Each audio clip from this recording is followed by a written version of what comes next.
రాజకీయ విమర్శలు అంబటి రాంబాబు చేసినట్లు మరొకరు చేయరు. ఈయన మాట్లాడినట్టు మరొకరు మాట్లాడరు.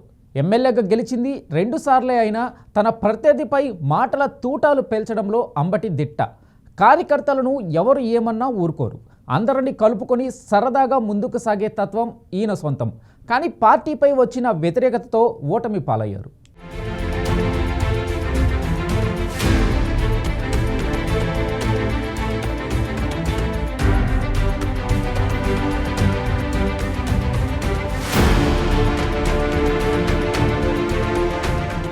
కాంగ్రెస్ పార్టీ ద్వారా అంబటి రాంబాబు రాజకీయ ప్రస్థానం మొదలుపెట్టారు. 1988లో గుంటూరు జిల్లా Congress party legal cell convener గా, 1994లో జిల్లా యువజన కాంగ్రెస్ అధ్యక్షుడిగా, సాంప్రదాయేతర ఇంధన వనరుల అభివృద్ధి సంస్థ చైర్మన్ గా పనిచేశారు.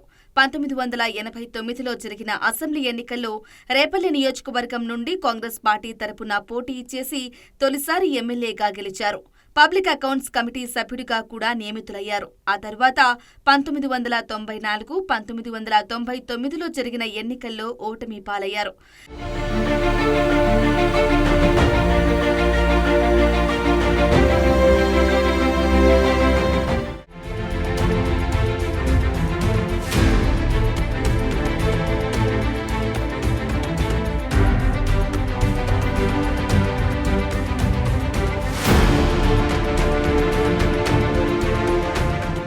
ఇక వైఎస్ రాజశేఖర రెడ్డి మరణ అనంతరం కాంగ్రెస్ పార్టీకి రాజీనామా చేసి వైఎస్ఆర్ కాంగ్రెస్ పార్టీలో చేరి పార్టీ అధికార ప్రతినిధిగా పనిచేశారు. 2014లో వైఎస్ఆర్ కాంగ్రెస్ పార్టీ అభ్యర్థిగా పోటీ చేసి టీడీపీ అభ్యర్థి కోడెల శివప్రసాదరావు చేతిలో 924 స్వల్ప ఓట్ల తేడాతో ఓడిపోయారు.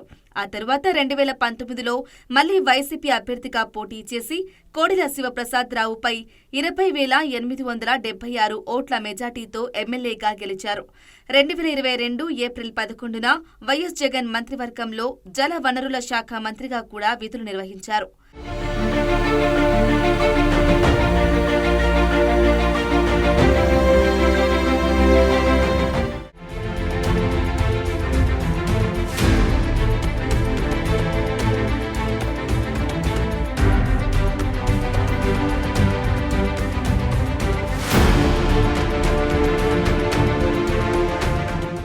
అంబటి రాంబాబు తన సుదీర్ఘ రాజకీయ జీవితంలో కార్యకర్తలను కలుపుకొని ముందుకు సాగారు. కార్యకర్తను ఎప్పుడూ ఇబ్బంది పెట్టిన సందర్భాలు లేవు. నియోజకవర్గంలో ఉన్న ప్రతి కార్యకర్తను, నాయకులను పేరు పేరున పిలిచి సంబోధించే వ్యక్తిత్వం అంబటి సొంతం. జగన్ పార్టీపై దుష్ప్రచారాలను తన మాటల తూటాలతో ఎదుర్కొనడం అంబటి ధైర్యానికి నిలువెత్తు నిదర్శనమని కార్యకర్తలు చెబుతుంటారు.